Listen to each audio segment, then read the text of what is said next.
ಶ್ರೀ ಗುರುಭ್ಯೋ ನಮಃ. ವಾಲ್ಮೀಕಿ ರಾಮಾಯಣದ ಯುದ್ಧಕಾಂಡದ ಶ್ರವಣ ನಾವು ಮಾಡ್ತಿದ್ವಿ. ಅಗಸ್ತ್ಯ ಋಷಿಗಳು ರಾಮನಿಗೆ ಉಪದೇಶ ಮಾಡಿದಂಥ ಆದಿತ್ಯ ಹೃದಯ ಏನಿದೆ ಅದರ ಶಬ್ದಗಳ ಭಗವನ್ ನಾಮಗಳ ಅರ್ಥವನ್ನು ನಾವು ಶ್ರವಣ ಮಾಡ್ತಿದ್ವಿ.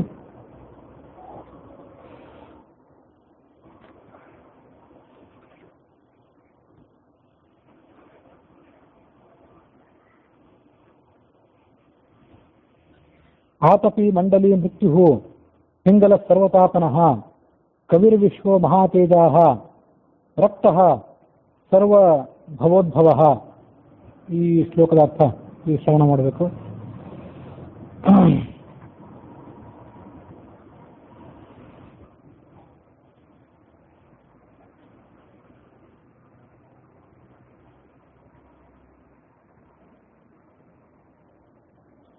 ಆತಪಿ, ಆತಪ ಅಂದ್ರೆ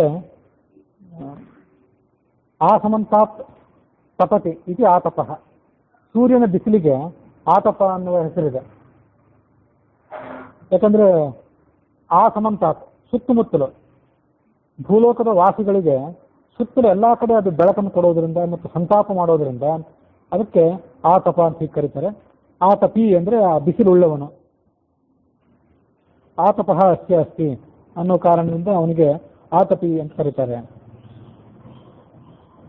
ಕೇವಲ ಬಿಸಿಲುಳ್ಳವನು ಅಂತ ಹೀಗೆ ಅರ್ಥ ಮಾಡದೆ ಆತಪಿ ಆಸಮಂತ ತಪಃ ಜಗನ್ನಿರ್ಮಾಣ ಸಂಕಲ್ಪ ಅಸ್ಯ ಅಸ್ತಿ ಆತಪಿ. ಯಸ್ಯಾಯಂ ಜ್ಞಾನಮಯಂ ತಪಃ ಅಂತ ಶ್ರುತಿ ಇದೆ. ಜ್ಞಾನಮಯಂ ತಪಃ ಅಂತ ಶ್ರುತಿ ಇದ್ದಿದ್ದರಿಂದ ಭಗವಂತ ಸೂರ್ಯನಾರಾಯಣ ಏನಿದ್ದಾನೆ ಬರೀ ಬಿಸಿಲುಳ್ಳವನು ಅಂತ ಹೀಗೆ ತೀರಾ ಸಾಮಾನ್ಯವಾದ ಅರ್ಥವನ್ನು ಹೇಳಿ ಆ ಶಬ್ದಕ್ಕೆ ನಾವು ತೃಪ್ತರಾಗಬಾರ್ದು. ತಪಸ್ಸು ಅಂತಂದ್ರೆ ಜಗನ್ನಿರ್ಮಾಣ ಸಂಕಲ್ಪ, ತಪ ಆಲೋಚನೆ.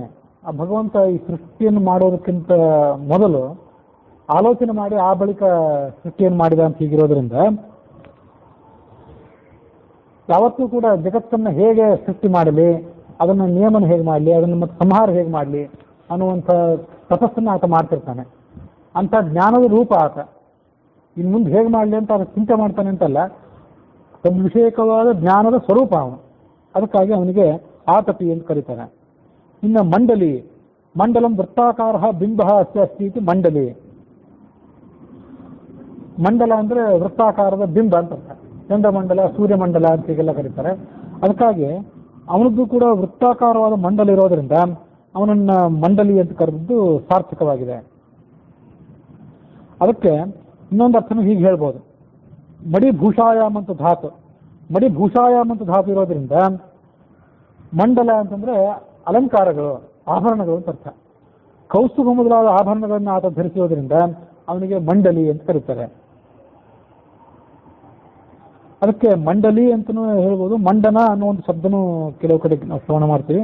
ಮತ್ತು ಮಂಡಲಿ ಅಂದ್ರೆ ಅಲಂಕಾರಗಳಿದ್ದವನು. ಮುಂದೆ ಮೃತ್ಯು ವಿರೋಧಿ ನಿವರ್ತಕ. ಮೃತ್ಯು ಅಂದ್ರೆ ಬಂದ ಆಪತ್ತುಗಳನ್ನ, ವಿರೋಧಿಗಳನ್ನ, ಶತ್ರುಗಳನ್ನ ಪರಿಹಾರ ಮಾಡುವವನು. ಆದ್ರಿಂದ ಆತನನ್ನ ಮೃತ್ಯು ಅಂತ ಕರೀತಾರೆ. ಮೃತ್ಯು ಅನ್ನೋ ಶಬ್ದಕ್ಕೆ ಪ್ರಕೃತಿ ಅಂತ ಕೂಡ ಅರ್ಥ ಮಾಡಬಹುದು ಅಂತ ಇನ್ನೊಂದು ವ್ಯಾಖ್ಯಾನದಲ್ಲಿದೆ. ಮೃತ್ಯು ಶಬ್ದ ಪ್ರಕೃತಿವಾಸಿ, ಮೃತ್ಯು ಶರೀರಕ ಅಂದ್ರೆ ಪ್ರಕೃತಿ ಶರೀರಕ. ಪ್ರಕೃತಿಯನ್ನ ಶರೀರವನ್ನಾಗಿ ಮಾಡಿಕೊಂಡು ಅದರಲ್ಲಿ ಆತ ವಾಸ ಮಾಡಿಕೊಂಡಿದ್ದವನು. ಯಶ್ಯ ಮೃತ್ಯು ಶರೀರಂ ಅಂತ ಹೀಗೆ ಶ್ರುತಿಯೇ ಇದೆ. ಮುಂದೆ ಪಿಂಗಲ ಅನ್ನೋ ಶಬ್ದ. ಪಿಂಗಲ ಅಂತಂದ್ರೆ ಬಣ್ಣ, ಕೆಂಪು ಮತ್ತು ಹಳದಿ ಮಿಶ್ರಿತವಾದಂಥ ಬಣ್ಣ ಏನಿದೆ ಆ ಬಣ್ಣಕ್ಕೆ ಪಿಂಗಲ ವರ್ಣ ಅಂತ ಕರೀತಾರೆ. ಈತ ಉದಯಾಸ್ತಮಾನ ಸಂದರ್ಭದಲ್ಲಿ ಉದಯ ಸಮಯ ಪಿಂಗಲ ವರ್ಣತ್ವ ಅಂತ ಮಿಶ್ರವಾದ ವರ್ಣದಿಂದ ರಾರಾಜಿಸ್ತಿರ್ತಾನೆ. ಆ ಕಾರಣಕ್ಕಾಗಿ ಅವನನ್ನ ಪಿಂಗಲ ಅಂತ ಕರೀತಾರೆ. ಇನ್ನೊಂದು ಅರ್ಥ ಹೀಗಿದೆ. ಪಿಂಗಲಃ ಪಿಂಗತಿ ಮಿಲತೀತಿ ಪಿಂಗಲಃ. ಪಿಂಗ ಮೇಲನೆ ಅಂತ ಧಾತು ಇದೆ. ಮೇಲನಂ ಸುಶೀಲ ಸೇವ ಸಂಭವತಿ ಅತಃ ಪಿಂಗಲಃ. ಎಲ್ಲರನ್ನೂ ಕೂಡ ಆತ ಸೇರ್ತಾನೆ, ಎಲ್ಲರನ್ನೂ ಕೂಡ ತನ್ನ ಬಳಿಗೆ ಸೆಳೆದುಕೋತಾನೆ. ಮೇಲನ ಅಂದ್ರೆ ಎಲ್ಲ ಜನರು ಒಟ್ಟು ಕೊಡುವಂತ ಅರ್ಥ. ಮೇಲ, ಮೇಲನ ಇತ್ಯಾದಿ ಶಬ್ದಗಳಿಗೆ, ಸಮ್ಮಿಲನ ಇತ್ಯಾದಿ ಶಬ್ದಗಳಿಗೆ ಎಲ್ಲ ಜನರು ಒಟ್ಟು ಸೇರೋದಂತ ಅರ್ಥ. ಈತ ಪಿಂಗಲ ಅನ್ನೋ ಶಬ್ದಕ್ಕೆ ಯಾಕೆ ಭಾಜನನಾಗಿದ್ದಾನೆ ಅಂತಂದ್ರೆ ಎಲ್ಲ ಜನರ ಸೆಳೆತಕ್ಕೆ ಪಾತ್ರನಾದವನು, ಎಲ್ಲ ಜನರು ಈತನ ಕಡೆ ಆಕರ್ಷಿತರಾಗ್ತಾರೆ ಅಂಥ ವಿಶಿಷ್ಟವಾದಂತಹ ವ್ಯಕ್ತಿತ್ವ ಇದ್ದವನು. ಮೇಲವಂ ಸುಶೀಲಸ್ತೇವ ಸಂಭವತಿ, ಯಾವಾಗ ನೀವು ಸುಶೀಲರಾಗಿರ್ತೀರಿ, ಸಚ್ಚಾರಿತ್ರವಂತರಾಗಿರ್ತೀರಿ, ಆಗ ಜನ ನಿಮ್ಮ ಕಡೆ ಆಕರ್ಷಿತರಾಗ್ತಾರೆ.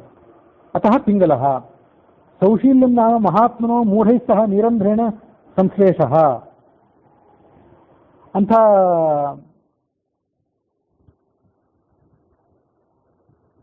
ಎಲ್ಲ ಜನರ ಆಕರ್ಷಣೆಗೆ ಪಾತ್ರನಾದವನು. ಕೃಷ್ಣ ಅನ್ನೋ ಶಬ್ದ ಏನಿದೆ ಅದಕ್ಕೆ ಸಮಾನವಾದಂಥ ಶಬ್ದ ಅದು. ಪಿಂಗಲ ಸರ್ವತಾಪನಃ, ಮುಂದಿನ ಶಬ್ದಕ್ಕೆ ಸರ್ವತಾಪನ ಅನ್ನೋ ಶಬ್ದಕ್ಕೆ ಹೀಗೆ ಅರ್ಥ ಇದೆ. ಸರ್ವಾನಪಿ ಮಧ್ಯಾಹ್ನೇ ತಾಪಯತಿ ಸರ್ವತಾಪನಃ, ಮಧ್ಯಾಹ್ನದ ಕಾಲ ಬಂದರೆ ಎಲ್ಲ ಜೀವಿಗಳನ್ನು ಕೂಡ ಆತ ಸಂತಾಪಕ್ಕೊಳಪಡಿಸ್ತಾನೆ. ಅದಕ್ಕಾಗಿ ಆತನನ್ನು ಸರ್ವತಾಪನ ಅಂತ ಕರೀತಾರೆ. ಯುಗಪತ್ ಸಕಲ ಅಂಡ ಸಂಹಾರಕ ಅಂತ ಇನ್ನೊಂದು ಅರ್ಥ. ಸರ್ವತಾಪನ ಮಧ್ಯಾಹ್ನ ಹೊತ್ತು ಎಲ್ಲರನ್ನು ಬಿಸಿಲಿಗೆ ಒಳಪಡಿಸ್ತಾನೆ ಅಂತ ಇದು ಸಾಮಾನ್ಯವಾದ ಅರ್ಥ, ಸೂರ್ಯನಿಗೆ ಅನ್ವಯಿಸುವ ಅರ್ಥ ಆಯಿತು. ಭಗವಂತನವರ ನಾರಾಯಣನಿಗೆ ಸಂಬಂಧಪಡೋದು ಹೇಗೆ ಅಂದರೆ, ಪ್ರಳಯ ಕಾಲದಲ್ಲಿ ಎಲ್ಲರನ್ನೂ ಕೂಡ ತಾಪಗೊಳಿಸಿ, ಪ್ರಳಯ ಕಾಲದ ಸಮುದ್ರದ ರೂಪದಲ್ಲಿ, ಸೂರ್ಯನ ರೂಪದಲ್ಲಿ, ಅಗ್ನಿಯ ರೂಪದಲ್ಲಿ ಇವರೆಲ್ಲರನ್ನು ಸಂಹಾರ ಮಾಡುವವನಾದ್ರಿಂದ ಅವನಿಗೆ ಸರ್ವತಾಪನ ಅಂತ ಹೀಗೆ ಹೆಸರಿದೆ. ಅದಾದ ಬಳಿಕ ಇರುವಂಥ ಶಬ್ದ ಕವಿಹಿ. ಕವಿ ಅಂದರೆ ಸಾಮಾನ್ಯವಾದ ಸಂಸ್ಕೃತ ಅರ್ಥದಲ್ಲಿ ಕವಿ ಅಂದರೆ ಪಂಡಿತ. ವ್ಯಾಕರಣಾದಿ ಸರ್ವಶಾಸ್ತ್ರಗಳಿಗೂ ಈತನೇ ಪ್ರವರ್ತಕ. ವ್ಯಾಕರಣಾದಿ ಶಾಸ್ತ್ರಗಳನ್ನು ಈತನ ಮೂಲಕವೇ ಹನುಮಂತ ಮೊದಲಾದವರು ಶ್ರವಣ ಮಾಡಿದರು ಅಂತ ನಾವು ಹಿಂದೆಲ್ಲ ಶ್ರವಣ ಕೇಳಿದ್ವಿ. ಹಾಗಾಗಿ ಈತ ಕವಿ, ಎಲ್ಲ ಪಂಡಿತರ ಪಂಡಿತ. ಕವಿ ಅಂದರೆ ವಿದಿತಾಖಿಲ ವೇದ್ಯ, ಎಲ್ಲವನ್ನೂ ತಿಳ್ಕೊಂಡವನು. ಎಸ್ ಸರ್ವಜ್ಞ ಸಸರ್ವವಿತ ಅಂತ ಹೀಗೆ ವೇದನೆ ಆತನನ್ನು ಕೊಂಡಾಡ್ತದೆ. ಅದಕ್ಕಾಗಿ ಆತ ಕವಿ. ಮುಂದೆ ಅವನನ್ನು ವಿಶ್ವ ಅಂತ ಕರೀತಾರೆ. ವಿಶ್ವ ಅನ್ನೋ ಶಬ್ದ ವಿಷ್ಣು ಸಹಸ್ರನಾಮದ ಮೊದಲನೇ ಶಬ್ದ. ವಿಶ್ವ ವ್ಯಾಪ್ತವಂತ ಧಾತು, ಎಲ್ಲ ಕಡೆ ವ್ಯಾಪಿಸ್ಕೊಂಡಿರೋದ್ರಿಂದ, ಜಗತ್ತೆಲ್ಲವನ್ನು ಒಳ ಹೊರಗೆ ಆತ ವ್ಯಾಪಿಸ್ಕೊಂಡಿದ್ದವನಾದ್ರಿಂದ ಅವನಿಗೆ ವಿಶ್ವ ಅಂತಾರೆ. ವಿಶ್ವ ಅಂದರೆ ವಿಶ್ವ ನಿರ್ವಾಹಕ, ವ್ಯಾಪಿಸ್ಕೊಂಡಿದ್ದವನು ಅಂತ ಒಂದರ್ಥ. ಇನ್ನೊಂದು ನಿರ್ವಾಹಕ, ಈ ಜಗತ್ತೆಲ್ಲವನ್ನು ಕೂಡ ಅದರ ಒಳಗಿದ್ದು ಚೇಷ್ಟ ಅದರ ಕೈಯಿಂದ ಮಾಡಿಸೋನಾದ್ರಿಂದ ಅವನಿಗೆ ವಿಶ್ವ ಅಂತ ಕರೀತಾರೆ. ವಿಶ್ವ ಅನ್ನೋ ಶಬ್ದಕ್ಕೆ ವಿಶ್ವ ಶರೀರಕಃ, ವಿಶ್ವಮೇವೇದಂ ಪುರುಷಸ್ತದ್ ವಿಶ್ವಮುಪಜೀವತಿ ಅಂತ ಹೀಗೆ ಶ್ರುತಿ ಇದೆ. ಇಡೀ ವಿಶ್ವನೇ ಈ ಭಗವಂತ, ಅದರ ಒಳಗೆ ಆತ ಇರೋದ್ರಿಂದ, ವಿಶ್ವವನ್ನೇ ಶರೀರವನ್ನಾಗಿ ಮಾಡಿಕೊಂಡು ಆತ ಅಲ್ಲಿರೋದ್ರಿಂದ ಆತ ಅವನನ್ನು ವಿಶ್ವ ಅಂತ ನಾವು ಕರಿಬಹುದು. ಇದೆಲ್ಲ ಕಡೆ ಕೂಡ ಶರೀರ ಶರೀರ ಅಂತ ಬಂತಲ್ಲ, ವಿಶ್ವವೇ ಶರೀರವಾಗಿ ಉಳ್ಳವನು, ಸ್ಕಂದವೇ ಶರೀರವಾಗಿ ಉಳ್ಳವನು, ಪ್ರಕೃತಿಯೇ ಶರೀರವಾಗಿ ಉಳ್ಳವನು. ಇದನ್ನು ಕೇಳೋರಿಗೆ ಒಂದು ರೀತಿ ಗೊಂದಲ ಆಗಬಹುದು. ಇದು ಶರೀರವಾಗಿ ಉಳ್ಳವನು ಅಂತ ಹೆಚ್ಚು ಹೇಳುವವರು, ಇದನ್ನು ಪ್ರಧಾನವಾಗಿ ಹೇಳುವವರು ವಿಶುದ್ಧಾದ್ವೈತಿಗಳು, ರಾಮಾನುಜರ ವ್ಯಾಖ್ಯಾನಗಳಿವೆಲ್ಲ, ರಾಮಾನುಜ ಪಂಥೀಯರ ವ್ಯಾಖ್ಯಾನಗಳು.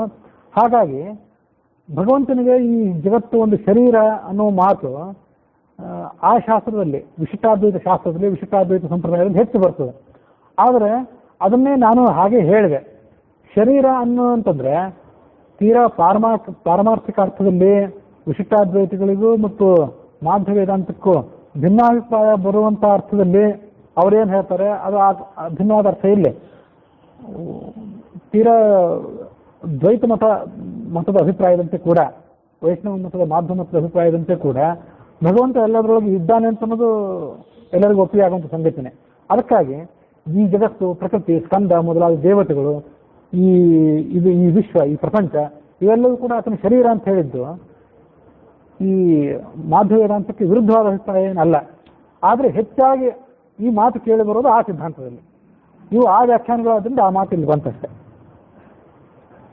ವಿಶ್ವ ವಿಶ್ವ ಶರೀರಕಃ ವಿಶ್ವಮೇವೇದಂ ಪುರುಷ ಇತಿ ಶ್ರುತೇ. ಮುಂದೆ ಮಹಾತೇಜಾಹ, ದೊಡ್ಡ ಪ್ರಮಾಣದ ತೇಜಸ್ಸಿದ್ದವನು, ಬೆಳಕಿದ್ದವನು. ತೇಜಸ್ಸು ಅಂದರೆ ಜ್ಞಾನ ಕೂಡ, ಪ್ರಭಾವ, ವೈಭವ, ಅದೂ ಹೌದು. ಅದಕ್ಕಾಗಿ ಆತನನ್ನು ಮಹಾತೇಜಾಹ ಅಂತ ಕರೀತಾರೆ. ತೇಜ ಪರಾಭಿಭವನ ಸಾಮರ್ಥ್ಯಂ. ತೇಜಸ್ಸು ಅಂತಂದ್ರೆ ದೊಡ್ಡ ಒಳ್ಳೆ ತೇಜಸ್ವಿಯಾದ ಪುರುಷ ಅಂತೇಳಿ ಹೀಗಂದ್ರೆ ಇನ್ನೊಬ್ಬರನ್ನ ಹತೋಟಿಯಲ್ಲಿ ಇಟ್ಕೊಳ್ಳುವಂಥ ಶಕ್ತಿ ಅಂತ ಅರ್ಥ ಅದಕ್ಕೆ ತೇಜಸ್ಸು ಅನ್ನೋ ಶಬ್ದಕ್ಕೆ. ಹಾಗೆ ಇಡೀ ಜಗತ್ತೆಲ್ಲವನ್ನು ಹತೋಟಿಯಲ್ಲಿ ಇಟ್ಕೊಳ್ಳುವ ಶಕ್ತಿ ಇದ್ದವನಾದ್ರಿಂದ ಅವನಿಗೆ ತೇಜಾಹ ಅಂತ ಕರೀತಾರೆ. ಮುಂದೆ ರಕ್ತ ಅಂದರೆ ಕೆಂಪು ಬಣ್ಣ ಇದ್ದವನು. ರಕ್ತ ಅನ್ನೋ ಶಬ್ದಕ್ಕೆ ಸಾಮಾನ್ಯ ಕೆಂಪು ಬಣ್ಣ ಅಂತ ಅರ್ಥ ಸಂಸ್ಕೃತದ ಕೋಶದ ಪ್ರಕಾರ. ಅಲ್ಲಿ ರಕ್ತ ಅಂತಂದ್ರೆ ಇನ್ನೊಂದು ಶಬ್ದನೂ ಹೇಳ್ಬೋದು, ಇನ್ನೊಂದು ಅರ್ಥನೂ ಹೇಳ್ಬೋದು. ಸರ್ವೇಶು ಅನುರಕ್ತ, ಎಲ್ಲರ ಬಗ್ಗೆ ಕೂಡ ಪ್ರೀತಿ ಇದ್ದವನು. ಇವನು ಎಲ್ಲ ಭಕ್ತರನ್ನು ಕೂಡ ಸಮಾನವಾಗಿ ಪ್ರೀತಿಸ್ತಾನಾದ್ರಿಂದ, ಅವರ ಯೋಗಕ್ಷೇಮವನ್ನು ನೋಡ್ಕೊಳ್ತಾನಾದ್ರಿಂದ ಅವನಿಗೆ ರಕ್ತ ಅಂತ ಹೆಸರು.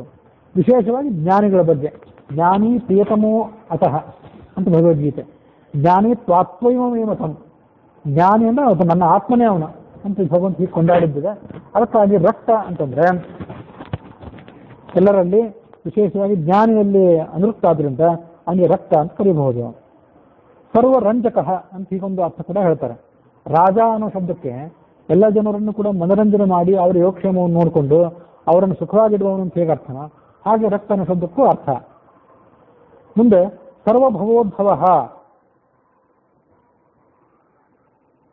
ಸರ್ವೇಷಾಂ ಭವ ಸಂಸಾರ ಉದ್ಭವತ್ಯಸ್ಮಾತ್ ಇತಿ ಸರ್ವಭವೋದ್ಭವ. ಸರ್ವ ಅಂದ್ರೆ ಎಲ್ಲ ಜೀವಿಗಳು, ಅವರ ಭವ ಅಂದ್ರೆ ಹುಟ್ಟು ಮತ್ತು ಪಾಲನೆ, ನಾಶ ಇತ್ಯಾದಿ ಎಲ್ಲದಕ್ಕೂ ಇದಕ್ಕೆ ಭವ ಅಂತ ಕರೀತಾರೆ. ಭವ, ಭಾವನಾ ಇವೆಲ್ಲ ಶಬ್ದಗಳೆಲ್ಲ ಒಂದೇ ಅರ್ಥ ಇದ್ದಿದ್ದು. ಹಾಗಾಗಿ ಭವ ಅಂದ್ರೆ ಜೀವಿಗಳ ಒಟ್ಟಾರೆ ಚಟುವಟಿಕೆಗಳು, ಹುಟ್ಟು, ಪಾಲನೆ, ಸಾವು ಇತ್ಯಾದಿ ಎಲ್ಲ ಚಟುವಟಿಕೆಗಳು. ಅದಕ್ಕೆ ಈತ ಮೂಲ ಪ್ರೇರಕ. ಆ ಕಾರಣಕ್ಕಾಗಿ ಅವನನ್ನು ಸರ್ವಭವೋದ್ಭವ ಅಂತ ಕರೀತಾರೆ.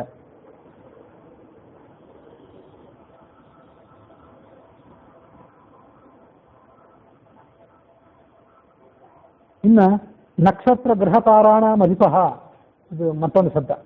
ನಕ್ಷತ್ರಗಳಿಗೆ, ಗ್ರಹಗಳಿಗೆ, ಇವೆಲ್ಲದಕ್ಕೂ ಆತ ಅಧಿಪತಿ.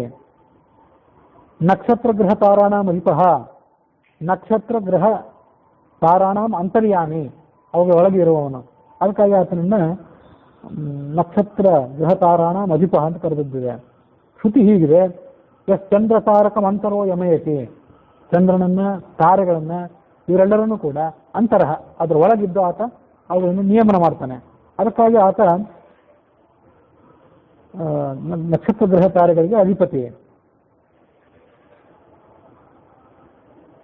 ನಕ್ಷತ್ರಾಣಾಂ ಗ್ರಹಾಣಾಂ ತಾರಾಣಾಂ ಚ ಅಧಿಪಃ. ಇಲ್ಲಿ ನಕ್ಷತ್ರ ಅಂತಂದ್ರೆ ಎಲ್ಲರಿಗೂ ಗೊತ್ತು, ಗ್ರಹಗಳು ಅಂತಂದ್ರೆ ಆಧುನಿಕ ಅರ್ಥದಲ್ಲಿ ನಕ್ಷತ್ರ ಅಂದ್ರೆ ಹೊಳೆಯೋದು, ಗ್ರಹಗಳಿಗೆ ಸ್ವಂತದ ಬೆಳಕಿಲ್ಲ ಅಂತ ಹೀಗೆ ಆಧುನಿಕ ಅರ್ಥದಲ್ಲಿ ಹೇಳ್ತೀವಿ. ಅಂತೂ ಭೂ ಮೊದಲಾದ ಗ್ರಹಗಳಿಗೆ, ಉಳಿದ ನಕ್ಷತ್ರಗಳಿಗೆ, ಅಶ್ವಿನಿ ಮೊದಲಾದ ನಕ್ಷತ್ರಗಳಿಗೆ ಆತನೇ ಪ್ರೇರಕ. ನಕ್ಷತ್ರ ಅಂತ ಪ್ರಯೋಗ ಮಾಡಿಯೂ ಕೂಡ ತಾರಾ ಅಂತ ಮತ್ತೊಂದು ಶಬ್ದ ಇದೆ. ಆ ತಾರಗಳು ಅಂತಂದ್ರೆ ಅದಕ್ಕೆ ಮತ್ತೊಂದು ಏನಾದ್ರು ಅರ್ಥವನ್ನು ಹೇಳಬೇಕು. ಇಲ್ಲಿ ವ್ಯಾಖ್ಯಾನದಲ್ಲಿ ಹೇಳಲಿಲ್ಲ. ನಕ್ಷತ್ರಗಳು ಅಂತಂದ್ರೆ ಅಶ್ವಿನಿ ಮೊದಲಾದ ನಕ್ಷತ್ರಗಳು, ಗ್ರಹ ಅಂದ್ರೆ ಸೂರ್ಯ ಚಂದ್ರ ಮೊದಲಾದ ನವಗ್ರಹಗಳು, ತಾರೆಗಳು ಅಂತಂದ್ರೆ ಮನುಷ್ಯನ ಆಗುಹೋಗುಗಳನ್ನ ನಿರ್ವಹಿಸಿ ಆತನನ್ನ ಯಾವ ಸದ್ಗತಿಯ ಕಡೆಗೆ ನಡೆಸ್ತಾವೋ.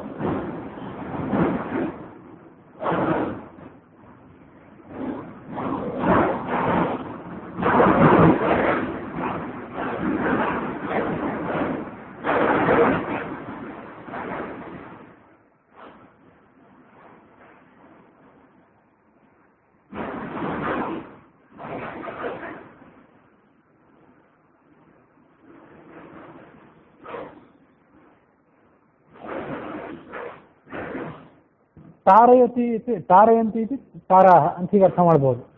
ದಾಟಿಸುವ ಮನುಷ್ಯನನ್ನ, ಆತನ ಆಪತ್ತುಗಳನ್ನು ಕಳೆದು ಆತನಿಗೆ ಶುಭ ಮಂಗಳವನ್ನು ಮಾಡುವಂಥ ಶಕ್ತಿಗಳೇನೇನಿವೆ ಅವುಗಳನ್ನು ತಾರ ಅಂತ ಕರೀಬಹುದು.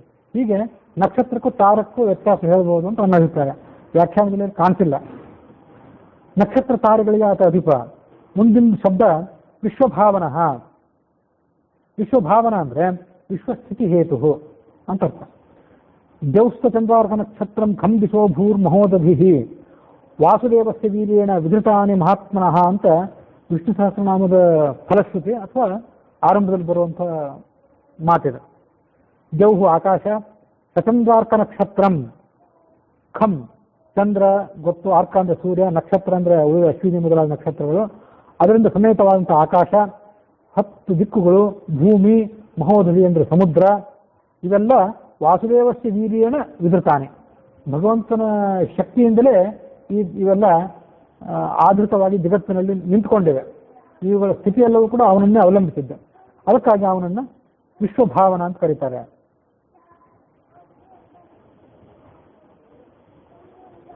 ವಿಶ್ವಂ ಭಾವಯತಿ ಸ್ಥಾಪಯತಿ, ವಿಶ್ವವನ್ನು ತನ್ನ ಸ್ಥಾನದಲ್ಲಿ ಇಟ್ಟವನೇ ಇವನು, ಅದಕ್ಕಾಗಿ ಆತನಿಗೆ ವಿಶ್ವಭಾವನ ಅಂತ ಕರೀತಾರೆ. ಅದೆಲ್ಲೋ ಒಂದು ವಾಕ್ಯ ಹಿಂದೆ ಕೂಡ ನಾನು ನೋಡಿದ್ದೆ. ಭಾವನ ಅಂತಂದ್ರೆ ಜಗತ್ತಿನ ಹುಟ್ಟು, ಸ್ಥಿತಿ, ಪಾಲನ, ಈ ಮೂರಕ್ಕೆ ಸಂಘಟಿತವಾಗಿ ಭಾವನ ಅಂತ ಕರೀತಾರೆ. ಅಂತೂ ಈ ಮೂರು ಜಗತ್ತಿನ ಸೃಷ್ಟಿ ಮತ್ತು ಪಾಲನ ಮತ್ತು ಅದರ ನಿಯಮನ, ಈ ಮೂರಕ್ಕೂ ಅವನ ಕಾರಣ ಆದ್ರಿಂದ ಅವನನ್ನ ವಿಶ್ವಭಾವನ ಅಂತ ಹೇಳ್ತಾರೆ.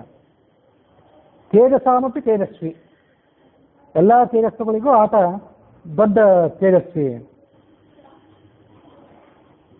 ಏನ ಸೂರ್ಯ ಏವಂ ಭೂತ ತ್ವಮಸಿ ಅತಸ್ತುಭ್ಯಂ ನಮಃ ಇತಿ ಯೋಜನ. ಸೂರ್ಯ ಚಂದ್ರ ಮೊದಲಾದ ಎಲ್ಲ ತೇಜಸ್ಸುಗಳಿಗೂ ಕೂಡ ಆತ ದೊಡ್ಡ ತೇಜಸ್ವಿ. ಹಾಗಾಗಿ ತೇಜಸಾಮಪಿ ತೇಜಸ್ವಿ ಅವನು. ಮುಂದೆ ದ್ವಾದಶಾತ್ಮನ್ ನಮೋಸ್ತುತೆ. ದ್ವಾದಶಾತ್ಮನ್ 12 ರೂಪ ಇದ್ದವನು, ಅದಕ್ಕಾಗಿ ಅವನಿಗೆ ದ್ವಾದಶಾತ್ಮ ಅಂತ ಕರೀತಾರೆ. ದ್ವಾದಶಾತ್ಮ ದಿವಾಕರ ಅಂತ ಅಮರಕೋಶದಲ್ಲಿ ಕೂಡ ಅವನನ್ನು ಸ್ತೋತ್ರ ಮಾಡಿದ್ದು ನಾವು ಶ್ರವಣ ಮಾಡ್ತೇವೆ. ಅವು ಯಾವ ದ್ವಾದಶಾತ್ಮಗಳು ಅಂತಂದ್ರೆ ಇಂದ್ರ, ಧಾತ, ಭಗ, ಪೂಷ, ಮಿತ್ರ, ವರುಣ, ಅರ್ಯಮ, ಅರ್ಚಿರ್, ವಿವಸ್ವಾನ್, ತ್ವಷ್ಟ, ಸವಿತಾ, ವಿಷ್ಣು. ಹೀಗೆ 12 ಆದಿತ್ಯರಿವರು. ಹೀಗೆ 12 ಆದಿತ್ಯರ ರೂಪದಲ್ಲೂ ಅವನೇ ಇದ್ದವನಾದ್ರಿಂದ ದ್ವಾದಶಾತ್ಮ ಅನ್ಸ್ಕೊಳ್ತಾನ ಅವನು. ಮುಂದೆ ಈ ಶ್ಲೋಕ ನಮಃಪೂರ್ವಾಯ ಗಿರಯೇ ಪಶ್ಚಿಮೇ ಗಿರಯೇ ನಮಃ ಜ್ಯೋತಿರ್ಗಣಾನಾಂ ಪತಯೇ ದಿನಾಧಿಪತಯೇ ನಮಃ ಜಯಾಯ ಜಯಭದ್ರಾಯ ಹರ್ಯಶ್ವಾಯ ನಮೋ ನಮಃ ನಮೋ ನಮಃ ಸಹಸ್ರಾಂಶೋ ಆದಿತ್ಯಾಯ ನಮೋ ನಮಃ. ನಮಃ ಪೂರ್ವಾಯ ಗಿರಯೇ, ಪೂರ್ವ ಪರ್ವತದಲ್ಲಿ ಆತ ಹುಟ್ಟುತ್ತಾನೆ. ಆದ್ರಿಂದ ಅವನು ಆ ಪೂರ್ವ ಪರ್ವತದಲ್ಲೇ ಇದ್ದು ಅದನ್ನು ಶರೀರವನ್ನಾಗಿ ಮಾಡಿಕೊಂಡು ಅದನ್ನು ಅಧಿಷ್ಠಾನವನ್ನಾಗಿ ಮಾಡಿಕೊಂಡು ಎಲ್ಲರ ಪೂಜೆಯನ್ನು ಸ್ವೀಕಾರ ಮಾಡ್ತಾನೆ. ಅದಕ್ಕಾಗಿ ಆತ ಪೂರ್ವಗಿರಿ.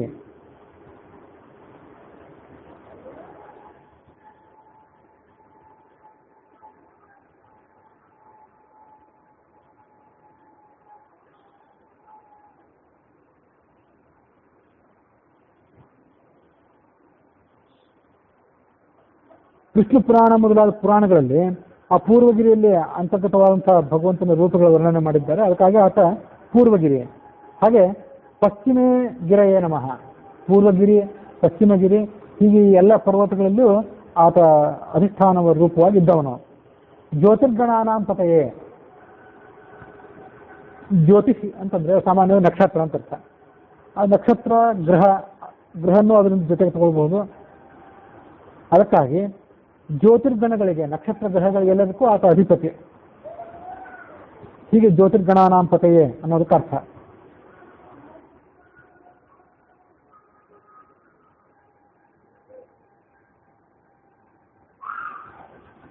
ದಿನಾಧಿಪತಯೇ ನಮಃ, ದಿನಕ್ಕೆ ಅವನೇ ಅಧಿಪತಿ. ಅದಕ್ಕಾಗಿ ಅವನಿಗೆ ದಿನೇಶ್ ಅಂತ ಕರೀತಾರೆ. ರಜನೀಶ ಅಂತ ಚಂದ್ರನನ್ನು ಕರೆದ್ರೆ ರಾತ್ರಿಗೆ ಆತ ಅಧಿಪತಿ ಆದ್ರಿಂದ ಅವನು ರಜನೀಶ್ ಅಂತ ಕರೀತಾರೆ. ದಿನಕ್ಕೆ ಅಧಿಪತಿ ಆದ್ರಿಂದ ಇವನನ್ನ ದಿನಾಧಿಪತಿ ದಿನೇಶ ಅಂತ ಕರೀತಾರೆ. ತಾನು ಹುಟ್ಟುವ ಮೂಲಕ ದಿನವನ್ನು ಪ್ರಾರಂಭ ಮಾಡ್ತಾನೆ, ಅದಕ್ಕಾಗಿ ದಿನೇಶ. ಅದಲ್ಲದೆ ಈ ಎಲ್ಲ ಕಾಲಗಳಿಗೂ ಅವನೇ ಅಧಿಪತಿ ಆದ್ರಿಂದ ದಿನ, ವರ್ಷ, ಋತು, ಮತ್ತೆ ಕ್ಷಣಗಳು, ಗಂಟೆಗಳು, ಮುಹೂರ್ತಗಳು, ಇವೆಲ್ಲದಕ್ಕೂ ಎಲ್ಲ ಕಾಲಗಳಿಗೂ ಆತನೇ ನಿಯಾಮಕ. ಆ ಎಲ್ಲ ಶಬ್ದಗಳಿಂದಲೂ ಅವನೇ ವಾಕ್ಯ. ಹಾಗಾಗಿ ಕೂಡ ಆತ ದಿನಾಧಿಪತಿ.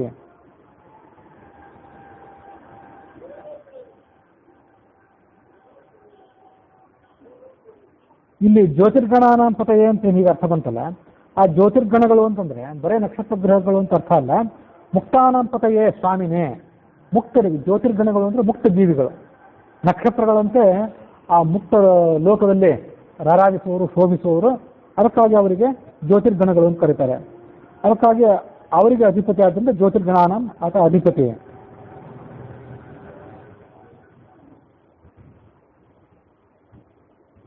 ಮುಂದೆ ಜಯಾಯ ಜಯಭದ್ರಾಯ ಹರ್ಯಶ್ವಾಯ ನಮೋ ನಮಃ.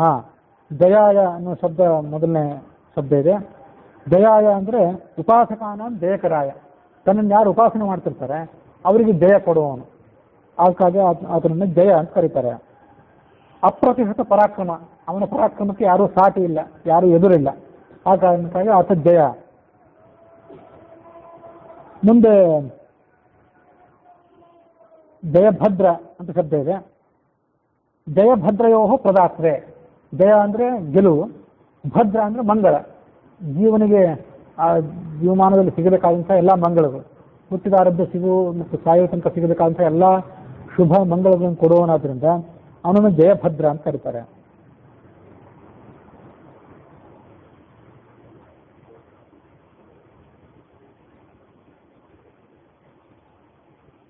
ಮುಂದೆ ಹರ್ಯಶ್ವಾಯ ನಮೋ ನಮಃ. ಹರ್ಯಶ್ವ ಅನ್ನೋ ಶಬ್ದ ಇದೆ. ಹರ್ಯಶ್ವ ಅಂತಂದ್ರೆ ಶ್ಯಾಮಾಶ್ವಾಯ, ಹಸಿರು ಬಣ್ಣ. ಶ್ಯಾಮ ಅಂದ್ರೆ ಕಪ್ಪು ಬಣ್ಣದ್ದು, ಹರಿ ಅಂದ್ರೆ ಹಸಿರು ಬಣ್ಣ ಅಂತ ಅರ್ಥ. ಆ ಕಪ್ಪು ಬಣ್ಣದ ಕುದುರೆಯನ್ನು ಏರಿದವನಾದ್ರಿಂದ ಅವನಿಗೆ ಹರ್ಯಶ್ವ ಅಂತ ಹೀಗೆ ಹೆಸರಿದೆ. ಹಿಂದೆ ಹರಿದಶ್ವ ಅಂತ ಹೆಸರು ಬಂತು, ಮತ್ತೆ ಹರ್ಯಶ್ವ ಅಂತ ಯಾಕೆ ಹೇಳಿದ್ರು ಅಂದ್ರೆ ಅತ್ರ ಸ್ಥಿತಿತ್ವಾತ್ ನಪುನರುಕ್ತಿ ಚಿಂತ್ಯ.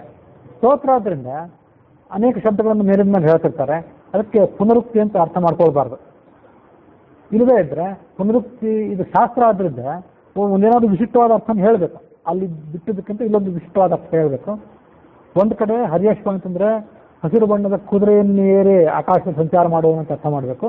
ಮತ್ತೊಂದು ಕಡೆ ಸುಮನೋಹರವಾದಂಥ ಸ್ವರೂಪವುಳ್ಳಂಥ ಮುಖ್ಯ ಪ್ರಾಣವೇ ಯಾವನಿಗೆ ವಾಯು, ಯಾವನಿಗೆ ಶರೀರನೋ, ಯಾವನಿಗೆ ವಾಹನವೋ ಆತ ಹರ್ಯಶ್ವ. ಒಂದು ಕಡೆ ಕುದುರೆ ಅಂತ ಅರ್ಥ ಹೇಳಬೇಕು, ಒಂದು ಕಡೆ ಮುಖ್ಯ ಪ್ರಾಣವೇ ವಾಹನವಾಗಿ ಉಳ್ಳವನು ಅಂತ ಅರ್ಥ ಹೇಳಬೇಕು. ಹೀಗೆ ಅದಕ್ಕೆ ಭಿನ್ನ ಅರ್ಥಗಳನ್ನು ತೋರಿಸ್ಬೋದು. ಸಾಮಾನ್ಯವಾಗಿ ಒಂದೇ ಅರ್ಥವುಳ್ಳಂಥ ಅನೇಕ ಶಬ್ದಗಳು ಬಂದರೆ ಸ್ತೋತ್ರ ಅದರಿಂದ ಮತ್ತೆ ಮತ್ತೆ ಅದೇ ಶಬ್ದಗಳನ್ನು ಹೇಳ್ಬೋದು, ತೊಂದರೆ ಇಲ್ಲ ಅಂತನ್ನೋದು ಸಾಮಾನ್ಯವಾದ ಸಂಗತಿ. ವಿಶಿಷ್ಟವಾದ ಅರ್ಥಗಳನ್ನು ಸಾಧ್ಯ ಆದಷ್ಟು ಮಟ್ಟಿಗೆ ತೋರಿಸಲಿಕ್ಕೆ ಪ್ರಯತ್ನಿಸಬೇಕು ವ್ಯಾಖ್ಯಾನಕಾರರಾದವರು, ಪ್ರವಚನಕಾರರಾದವರು. ಅದಕ್ಕಾಗಿ ಹರ್ಯಶ್ವ ಅಂತ ಆತನ ಕರೀತಾರೆ. ನಮೋ ನಮಃ ಸಹಸ್ರಾಂಶೋ, 1000 ಕಿರಣ ಇದ್ದವನವನು. ಇದರಿಂದ ರಾಮನ ಅವತಾರ ಸೂಚನೆ ಮಾಡಿದಂತಾಯಿತು ಹರ್ಯಶ್ವ ಅನ್ನೋ ಶಬ್ದದಿಂದ. ಕುದುರೆಯನ್ನು ಮುಖ್ಯ ಪ್ರಾಣವನ್ನೇ ವಾಹನವನ್ನಾಗಿ ಇಟ್ಕೊಂಡು ಯುದ್ಧ ಮಾಡಿದವನು ಅನ್ನೋ ಕಾರಣಕ್ಕಾಗಿ ಆತ ರಾಮಾವತಾರವನ್ನು ಸೂಚನೆ ಮಾಡಿದಂತಾಯಿತು.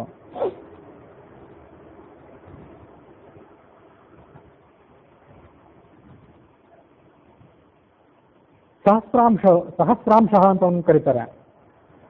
ಸಹಸ್ರಾಂಶ ಅಂತ ಯಾಕೆ ಕರೀತಾರೆ ಅಂದ್ರೆ ಅನೇಕ ರೂಪಗಳಿದ್ದವನು, ಕೊನೆಯಿಲ್ಲದ ಅನಂತ ರೂಪ ಇದ್ದವನಾದ್ರಿಂದ ಅವನಿಗೆ ಸಹಸ್ರಾಂಶ ಅನ್ನೋ ಶಬ್ದ. ಇನ್ನೊಂದು ಅರ್ಥ ಏನಂತಂದ್ರೆ ಸಹಸ್ರಾಂಶ, ಸಹಸ್ರಾಣಿ ಅಂಶವಃ ಜೀವಾಹ ಯಶಸಃ ಸಹಸ್ರಾಂಶು. ಮಮೈವಾಂಶೋ ಜೀವಲೋಕೆ ಜೀವಭೂತ ಸನಾತನ ಭಗವದ್ಗೀತೆ. ಮಾಧ್ವ ವೈಷ್ಣವ ಸಿದ್ಧಾಂತದ ಪ್ರಕಾರನೂ ಅದ್ವೈತ ಸಿದ್ಧಾಂತದ ಪ್ರಕಾರನೂ ನಾವೆಲ್ಲರೂ ಭಗವಂತನ ಅಂಶಗಳೇ. ಅಲ್ಲಿ ಅದ್ವೈತ ವೇದಾಂತದ ಪ್ರಕಾರ ಅಭಿನ್ನ ಅಂಶಗಳು. ಭಗವಂತನಿಗೂ ಜೀವನ ಅಂಶಗಳು, ಈ ಎಲ್ಲ ಅಂಶಗಳಿಗೂ ಅಭೇದ, ಪೂರ್ಣಾಭೇದ. ಮಾಧ್ವ ವೇದಾಂತದ ಪ್ರಕಾರ ನಾವು ಆತನ ಅಂಶಗಳೇ, ಆದರೆ ಕೇವಲ ಬಿಂಬ ಪ್ರತಿಬಿಂಬ ಅನ್ನೋ ಅರ್ಥದಲ್ಲಿ, ಬಿಂಬ ಪ್ರತಿಬಿಂಬ ಅನ್ನೋ ಅರ್ಥದಲ್ಲಿ ನಾವು ಆತನ ಅಂಶಗಳು. ಆ ಬಿಂಬ ಅನ್ನೋದನ್ನು ಹೀಗೆ ಅರ್ಥ ಮಾಡ್ಕೊಳ್ಬೇಕು. ಬಿಂಬ ಅಂತಂದ್ರೆ ಕನ್ನಡಿಯಲ್ಲಿ ನಾವು ನಮ್ಮ ಮುಖವನ್ನು ನೋಡ್ಕೊಂಡಾಗ ನಮ್ಮ ಮುಖದ ಯಾವ ಹೋಲಿಕೆ ಇರ್ತದೋ ಅದು ಅಲ್ಲಿ ಕಾಣಿಸ್ತದೆ, ಅಂಥದೇ ಮುಖ ಅಲ್ಲಿ ಕಾಣಿಸ್ತದೆ. ನಮ್ಮ ಮುಖ ಅಲ್ಲಿ ಕನ್ನಡಿ ಎದುರು ಇರೋ ತನಕ ಆ ಪ್ರತಿಬಿಂಬ, ಇಲ್ಲವೇ ಇದ್ರೆ ಅಲ್ಲಿ ಆ ಪ್ರತಿಬಿಂಬ ಹೋಗಿಬಿಡ್ತದೆ. ಅದು ಮುಖದಲ್ಲಿ ನಾವು ಯಾವ ಥರದ ಚೇಷ್ಟೆಗಳನ್ನು ತೋರ್ಪಡಿಸ್ತೀವಿ ಅದಕ್ಕೆಲ್ಲ ಥರದ ಚೇಷ್ಟೆಗಳು ಕೂಡ ಅಲ್ಲಿಯೂ ಕಾಣಿಸ್ತವೆ. ಹೀಗೆ ಆ ಬಿಂಬ ಪ್ರತಿಬಿಂಬ ಅಂತ ಹೋಲಿಕೆ ಯಾಕೆ ಕೊಡ್ತಾರೆ ಅಂದರೆ ನಾವು ಮಾಡುವಂಥ ಪ್ರತಿಯೊಂದು ಚಟುವಟಿಕೆಯೂ ಕೂಡ ಆ ಬಿಂಬನಾದಂಥ ಅವನ ಅಧೀನ. ಅದಕ್ಕಾಗಿ ಆತನನ್ನ ಬಿಂಬ ಅಂತ ಕರೀತಾರೆ, ನಮ್ಮನ್ನು ಪ್ರತಿಬಿಂಬ ಅಂತ ಕರೀತಾರೆ. ಭಗವಂತನ ಸಾಮಾನ್ಯವಾದ ಜ್ಞಾನ ಆದ ಕೂಡಲೇ ಅಪರೋಕ್ಷ ಜ್ಞಾನ ಅಂತ ಅನ್ಲಿಕ್ಕೆ ಬರೋದಿಲ್ಲ, ಆ ಬಿಂಬದ ಜ್ಞಾನ ಆಗಬೇಕಂತ. ಪ್ರತಿಯೊಂದು ಜೀವಕ್ಕೂ ಅವನದೇ ಆದಂಥ ಒಂದು ಮೂಲ ಬಿಂಬ ಇದೆ. ಪ್ರತಿಯೊಂದು ಜೀವನೂ ಕೂಡ ಅನಂತ ಜೀವರಿದ್ದಂತೆ ಅನಂತ ಪರಮಾತ್ಮನ ರೂಪಗಳಿವೆ. ಒಂದೊಂದು ಜೀವನೂ ಕೂಡ ಅನಂತ ಪರಮಾತ್ಮನ ಅನಂತ ರೂಪಗಳ ನಡುವೆ ಒಂದು ರೂಪದ ಪ್ರತಿಬಿಂಬ. ಅದಕ್ಕಾಗಿ ಆತ ಸಹಸ್ರಾಂಶೋ, ಸಹಸ್ರಾಂಶ. ಮುಂದೆ ಆದಿತ್ಯ ಅನ್ನೋ ಶಬ್ದ ಇದೆ. ಆದಿತ್ಯ ಶಬ್ದಕ್ಕೂ ಕೂಡ ಹಿಂದೆ ಅರ್ಥ ಬಂದಿದೆ ಮತ್ತು ಅದಕ್ಕೊಂದು ವಿಶಿಷ್ಟವಾದಂಥ ಅದರ ಅರ್ಥವನ್ನು ಹಾಗೆ ಹೇಳಬಹುದು. ಅದಾದ ಬಳಿಕ ಬಂದಿರುವಂಥ ಶಬ್ದ ಅಂದರೆ ಉಗ್ರಾಯ, ಅನುಪಾಸಕಾನ ಉಗ್ರಾಯ. ಯಾರು ತನ್ನನ್ನು ಉಪಾಸನೆ ಮಾಡೋದಿಲ್ವೋ ಅವರಿಗೆ ಆತ ಭಯಂಕರನೇ. ಉಗ್ರಂ ವೀರಂ ಮಹಾವಿಷ್ಣು ಅಂತ ನರಸಿಂಹನ ರೂಪದ ವರ್ಣನೆ ಇದೆ. ಎಲ್ಲರಿಗೂ ಉಗ್ರ ಅಲ್ಲ, ಎಲ್ಲರಿಗೂ ಘಾತಕ ಅಲ್ಲ. ಯಾರು ತನ್ನನ್ನು ಉಪಾಸನೆ ಮಾಡಲಿಲ್ವೋ, ಯಾರು ತನಗೆ ದ್ವೇಷಿಗಳು, ಅವರಿಗೆ ಆತ ಉಗ್ರ. ಮುಂದೆ ವೀರ ಅನ್ನೋ ಶಬ್ದನೂ ಕೂಡ ಆತನಿಗೆ ಅನ್ವಯ ಆಗ್ತದೆ. ವಿವಿಧಂ ಈರಯತಿ ಪ್ರೇರಯತಿ ಪ್ರಾಣಿನಶ್ಚೇಷ್ಟಯತಿ ಇತಿ ವೀರಃ. ಈರ ಅಂತ ಅಲ್ಲಿ ಎರಡಿದೆ. ಈರ ಅಂದ್ರೆ ಪ್ರೇರೇಪಣೆ ಮಾಡುವನು ಅಂತ ಅರ್ಥ. ಅಂದ್ರೆ ವಿವಿಧ ರೀತಿಯಾದಂತಹ ಪ್ರಾಣಿ ಪಕ್ಷಿಗಳನ್ನ, ಚೇತನ ವರ್ಗವನ್ನ ಆತ ಈರಣ ಮಾಡುವವನು, ಪ್ರೇರೇಪಣೆ ಮಾಡುವವನಾದ್ರಿಂದ ಅವನಿಗೆ ಈರ ಅಂತ ಹೆಸರು.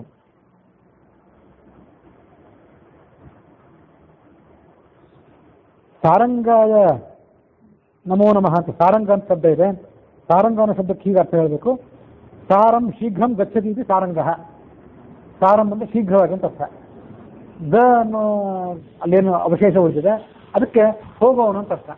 ಶೀಘ್ರವಾಗಿ ಸಂಚಾರ ಮಾಡುವವನಾದ್ರಿಂದ ಅವನಿಗೆ ಸಾರಂಗ ಅಂತ ಹೆಸರು.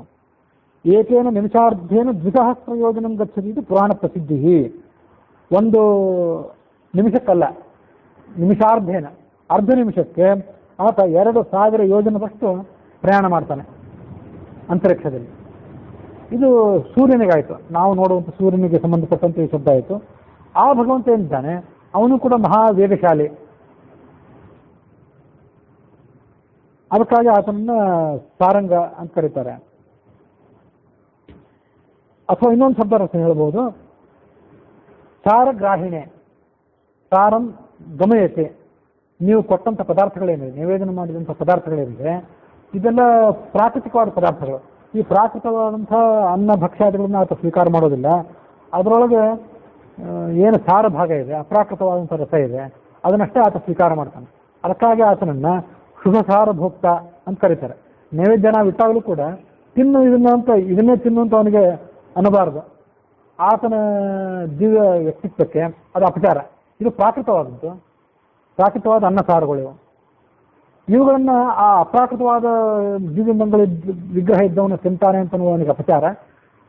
ಇದನ್ನ ಆತನ ಎದುರಿಗಿಟ್ಟು ಇದರ ಒಳಗಿರುವಂಥ ಅಪ್ರಾಕೃತವಾದಂಥ ದಿವ್ಯಮಂಗಳ ರಸ ಏನಿದೆ ಅದನ್ನು ಸ್ವೀಕಾರ ಮಾಡು ಅಂತ ಆತನ ಕೇಳ್ಕೋಬೇಕು. ಅದಕ್ಕಾಗಿ ಆತ ಸಾರಗ್ರಾಹಿ ಅಥವಾ ಸಾರಂಗ ಅಂತಂದ್ರೆ, ಸಾರಂಗ ಅಂತಂದ್ರೆ ಹಂಸ ಅಂತಂದ್ರೆ ಒಂದು ಅರ್ಥ ಇದೆ.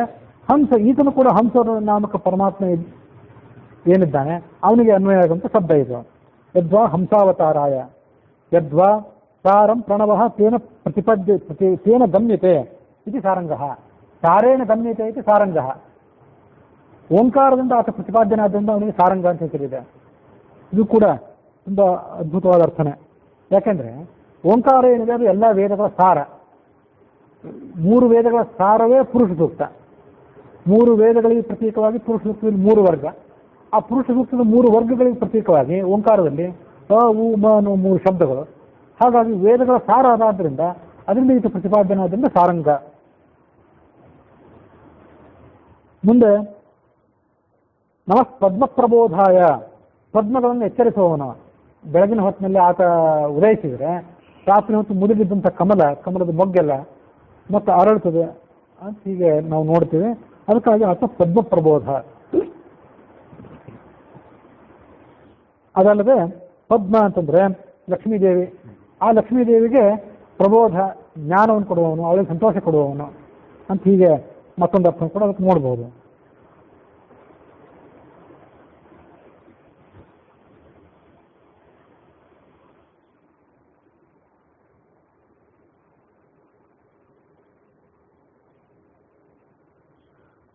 ಮಾರ್ತಾಂಡಾಯ ನಮೋ ನಮಃ. ಮಾರ್ತಾಂಡ ಅನ್ನೋ ಶಬ್ದ ಕೂಡ ಹಿಂದೆ ಬಂತು. ಅದರಲ್ಲೇ ಮತ್ತೊಂದು ಸ್ತೋತ್ರ ಇದು. ಬ್ರಹ್ಮೇಶಾನಾಚ್ಯುತೇಶಾಯ ಸೂರ್ಯಾಯ ಆದಿತ್ಯವರ್ಚಸೆ. ಬ್ರಹ್ಮ, ರುದ್ರ, ಅಚ್ಯುತ ಇವರೆಲ್ಲರಲ್ಲೂ ಕೂಡ ಆತ ಅಂತರ್ಯಾಮಿಯಾಗಿದ್ದವನು. ಬ್ರಹ್ಮ ಈಶಾನ ಅಚ್ಯುತಾನಾಂ ಸೃಷ್ಟಿ ಸಂಹಾರ ಸ್ಥಿತಿ ಕರ್ತೃಣಾಂ ಈಶಃ ಸ್ವಾಮಿ. ಅವರೆಲ್ಲರಿಗೂ ಆತ ಸ್ವಾಮಿ ಆದ್ರಿಂದ ಅವನನ್ನ ಬ್ರಹ್ಮೇಶಾನಾಚ್ಯುತೇಶ ಅಂತ ಹೀಗೆ ಕರೀತಾರೆ.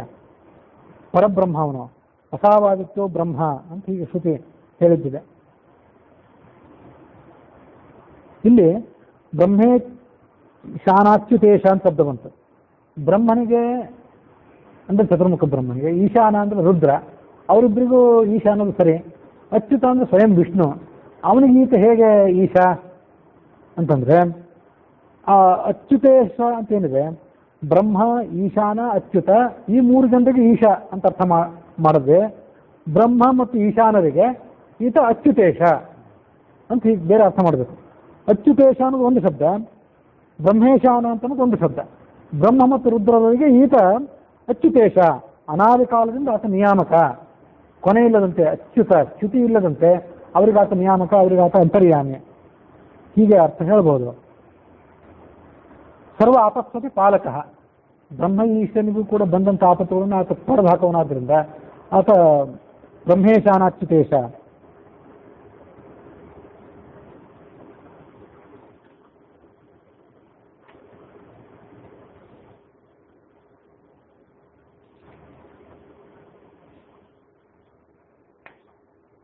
ಸೃಷ್ಟಿಸ್ಥಿತ್ಯಂತಕಾರಿಣೀಂ ಬ್ರಹ್ಮ ವಿಷ್ಣು ಶಿವಾತ್ಮಿಕಾಂ ಸಂಜ್ಞಾಂ ಸಯಾತಿ ಭಗವಾನ್ ಏಕ ಏವ ಜನಾರ್ದನ ಅಂತ ಪುರಾಣದ ವಾಕ್ಯ. ಒಬ್ಬನೇ ಭಗವಂತನೇ ಸೃಷ್ಟಿಯನ್ನು ಮಾಡುವಾಗ ಬ್ರಹ್ಮ ಅಂತ ಕರೆಸ್ಕೋತಾನೆ, ಪಾಲನೆ ಮಾಡುವಾಗ ವಿಷ್ಣು ಅಂತ ಕರೆಸ್ಕೋತಾನೆ, ಮತ್ತು ಸಂಹಾರ ಮಾಡುವಾಗ ಆತನೇ ಶಿವ ಅಂತ ಕರೆಸ್ಕೋತಾನೆ. ಸೂರ್ಯಾಯ, ಸೂರ್ಯನ ಶಬ್ದನು ಕೂಡ ಹಿಂದೆ ಬಂದಿದೆ, ಅದರ ಅರ್ಥ ಅಂತ ಹೇಳಿದ್ವಿ. ಆದಿತ್ಯ ವರ್ತಸೆ, ಆದಿತ್ಯನಂತೆ ಅದ್ಭುತವಾದ ಪ್ರಕಾಶ ಇದ್ದವನು. ಭಾಸ್ವತೆ, ವಿಶಿಷ್ಟವಾದಂಥ ಬೆಳಕಿದ್ದವನು.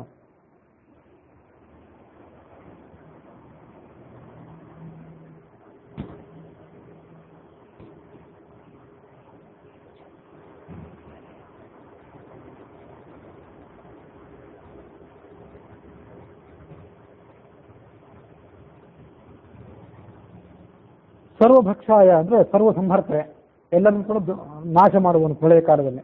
ಅದಕ್ಕಾಗಿ ಆತ ಸರ್ವಭಕ್ಷ. ಸರ್ವಯಜ್ಞ ಭೋಕ್ತರೆ ಅಂತ ಮತ್ತೊಂದು ಅರ್ಥ. ಪ್ರಳಯ ಕಾಲದಲ್ಲಿ ಎಲ್ಲರನ್ನೂ ನಾಶ ಮಾಡುವನು ಒಂದರ್ಥ, ಎಲ್ಲ ಯಜ್ಞಗಳ ಸಾರವನ್ನು ಸ್ವೀಕಾರ ಮಾಡುವನು ಅವನೇ. ಅಗ್ನಿಯಲ್ಲಿ ಏನು ಯಜ್ಞ ಮಾಡ್ತೀವಿ ಆ ಯಜ್ಞಗಳು, ಭೋಜನ ನಾವು ಮಾಡುವಂಥದ್ದು ಒಂದು ಯಜ್ಞನೇ. ಉಳಿದೆಲ್ಲ ದೈಹಿಕ ಮಾನಸಿಕ ಚಟುವಟಿಕೆಗಳು, ಮನುಷ್ಯನ ಸಾಂಸಾರಿಕ ಚಟುವಟಿಕೆಗಳು, ಇವೆಲ್ಲವೂ ಕೂಡ ಒಂದೊಂದು ಯಜ್ಞಗಳೇ. ಆ ಯಜ್ಞಗಳ ಸಾರವನ್ನು ಆತನೇ ಸ್ವೀಕಾರ ಮಾಡ್ತಾನೆ, ಆ ಯಜ್ಞಗಳಿಗೆ ಆತನೇ ಅಧಿಪತಿ. ಅದಕ್ಕಾಗಿ ಆತ ಸರ್ವಯಜ್ಞ ಭೋಕ್ತ ಅಂತ ಕರ್ಕೊಂಡಿದ್ದಾನೆ. ಎಷ್ಟ ಬ್ರಹ್ಮಚ ಕ್ಷತ್ರಕ್ಕೆ ಉಭಯ ಭವತಿ ಓದನ. ಈ ಭಗವಂತನಿಗೆ ಬ್ರಹ್ಮ ಅಂದರೆ ಬ್ರಾಹ್ಮಣ ವರ್ಣ ಮತ್ತು ಕ್ಷತ್ರ ಕ್ಷತ್ರಿಯ ವರ್ಣ ಇವೆರಡೂ ಕೂಡ ಆತನಿಗೆ ಓದನ ಅಂತ, ಆತನ ಅನ್ನ ಇದೆ. ಇವೆಲ್ಲರನ್ನು ಕೂಡ ಆತ ಧ್ವಂಸ ಮಾಡ್ತಾನೆ. ಈಗ ಒಂದು ಕಡೆ ಶ್ರುತಿ ಅವನನ್ನು ವರ್ಣನೆ ಮಾಡ್ತದೆ. ಅದಕ್ಕಾಗಿ ಆತ ಸರ್ವಭಕ್ಷ. ಮುಂದೆ ರೌದ್ರಾಯ, ಪ್ರಳಯ ಕಾಲದಲ್ಲಿ ಭಯಂಕರವಾದಂತಹ ಶರೀರ ಇದ್ದವನು ರುದ್ರ. ಪ್ರಳಯ ಕಾಲದ ಶರೀರ ಇದ್ದವನು ರುದ್ರ ಅನ್ನೋ ಶಬ್ದಕ್ಕೆ ಇನ್ನೊಬ್ಬರನ್ನ ಅಳುವಂತೆ ಮಾಡುವವನು, ಇನ್ನೊಬ್ಬರನ್ನ ಆಕ್ರೋಶಕ್ಕೊಳಗಾಗುವಂತೆ ಮಾಡುವವನು, ದುಃಖಕ್ಕೊಳಗಾಗುವಂತೆ ಮಾಡುವವನು. ಪ್ರಳಯ ಕಾಲದಲ್ಲಿ ಇವರೆಲ್ಲ ಆ ಭಗವಂತನ ಸ್ವರೂಪದ ಮೂಲಕವಾಗಿ ಅಂತ್ಯ ಹೊಂದುತ್ತಾರೆ, ತಮ್ಮ ತಮ್ಮ ಅಂತ್ಯವನ್ನು ಕಾಣ್ತಾರೆ. ಆದ್ದರಿಂದ ಆ ಸಂದರ್ಭದಲ್ಲಿ ಅವರಿಗೆ ಅಂತ್ಯವನ್ನು ಇವನು ಕಾಣಿಸ್ತಾನಾದ್ರಿಂದ ಅವನಿಗೆ ರೌದ್ರ ಅಂತ ಕರೀತಾರೆ. ರೌದ್ರಾಯ ವಪುಷೆ, ಭಯಂಕರವಾದಂಥ ಶರೀರ ಇದ್ದವನು. ಅನೇನ ನರಸಿಂಹಾವತಾರ ಸೂಚಿತ. ಈ ಶಬ್ದ ಹೇಳಿದ್ರಿಂದ ಭಗವಂತನ ನರಸಿಂಹದ ರೂಪವನ್ನು ವರ್ಣನೆ ಮಾಡಿದಂತಾಯಿತು. ಅಲ್ಲಿಗೆ ಆ ವಾಲ್ಮೀಕಿ ರಾಮಾಯಣದ ಯುದ್ಧಕಾಂಡದ ಆದಿತ್ಯ ಹೃದಯ ಸ್ತೋತ್ರ ಏನಿತ್ತು ಅದರ 19ನೇ ಶ್ಲೋಕ ಮುಗಿದಿದೆ. ಇನ್ನು 20ನೇ ಶ್ಲೋಕವನ್ನು ಮುಂದಿನ ದಿವಸ ಶ್ರವಣ ಮಾಡೋಣ.